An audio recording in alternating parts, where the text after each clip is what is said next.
Hello and welcome to game changers. मेरा नाम है आकाश और बात करेंगे इंडिया वर्सेस पाकिस्तान मुकाबले की जो बॉयकॉट की खबरें चल रही थी। बीती रात हमने देखा ये जो हैशटैग बॉयकॉट इंडिया वर्सेस पाक ये बहुत ज्यादा ट्रेंड भी कर रहा था और उसी बीच एक बड़ी खबर आई थी। अब आप कह सकते हैं कि भाई चार लॉयर्स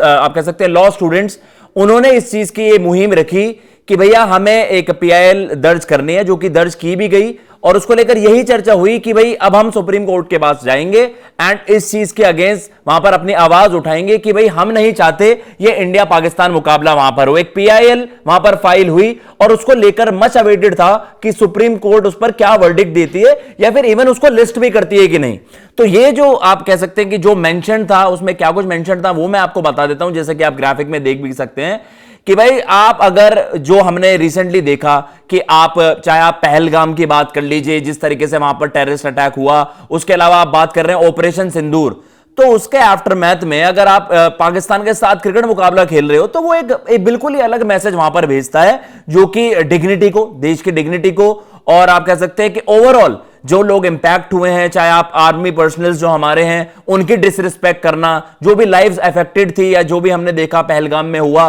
26 जाने वहां पर गई, जो उनकी फैमिलीज हैं उनको किस तरीके से वहां पर वो उनके जो सेंटिमेंट्स हैं वो हर्ट होंगे अगर इस तरीके की चीजें वहां पर होंगी, अगर खेल को प्रायोरिटाइज किया जाएगा इन चीजों के ऊपर। तो कहीं ना कहीं यही था, तो उसमें यही सारी चीजें मेंशन थी जो एक पीआईएल दर्ज की गई, फाइल की गई थी और उसको लेकर यही था कि भाई आप जैसा हम कह सकते हैं कि आप उस देश के साथ खेलने जा रहे हैं जो टेररिस्टों को, जो वहां पर आतंकवादियों को शेल्टर करता है, उनको वहां पनाह देता है। तो कहीं ना कहीं ये वो नेशनल सेंटिमेंट्स को भी वहां पर हर्ट करेगा और कहीं ना कहीं उनकी जो फैमिलीज हैं, जो वो विक्टिम्स थे पहलगाम में जो टेररिस्ट अटैक हुआ, उनकी फैमिलीज के जो वो सेंटिमेंट्स हैं उनको आप बुरी तरीके से हर्ट वहां पर करोगे अगर ये मैच ऐसे ही प्रोसीड होता है। जो एशिया कप में 14 तारीख को, आपको पता है 14 सितंबर को सरकार ने भी जो स्पोर्ट्स पॉलिसी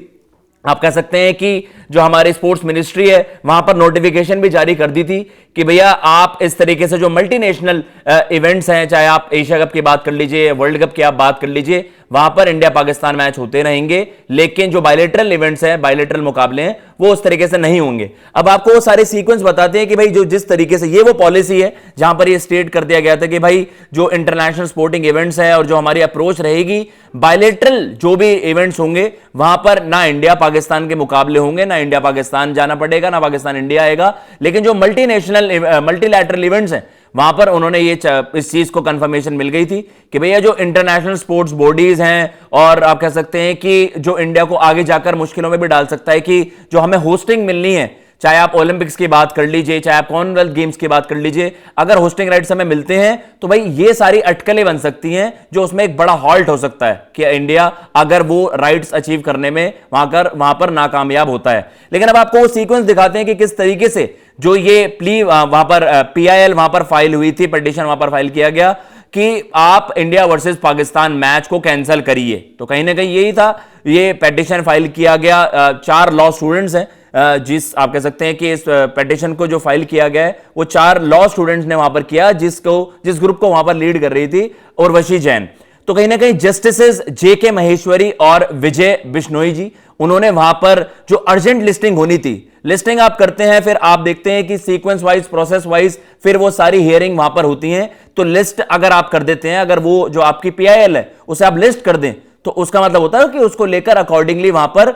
उसके लेकर हियरिंग वहां पर होंगी। लेकिन अब उसकी जो लिस्टिंग है उसको ही वहां पर डिक्लाइन कर दिया गया, क्योंकि आपको पता है कि अब समय कम था, अब आपको पता है 2-3 दिन का ही समय था। तो ये जो रिक्वेस्ट की गई, जो काउंसिल था, जो पिटिशनर्स थे वहां पर, उनकी तरफ से वकालत करते हुए वहां पर इस चीज का प्रस्ताव रखा गया जस्टिसेस के सामने, बेंच के सामने, कि भाई मैच संडे को है तो आप इसे प्लीज लिस्टेड बाय टुमारो। तो ये बीती रात की बात है, तो इसे बताया गया कि भाई आप या तो थर्सडे या फिर मतलब आप बात करते हैं कि फ्राइडे तक आप इसको वहां पर कोशिश करिए कि यह हियरिंग वहां पर हो। लेकिन सुप्रीम कोर्ट ने साफ मना कर दिया, the match must go on. और इसको लेकर बताया यह भी जा रहा है कि आगे कि ये इस चीज को लेकर थोड़ा सा प्रेशराइज भी वहां पर कोशिश की गई कि आप थोड़ा सा पुश कर पाए कि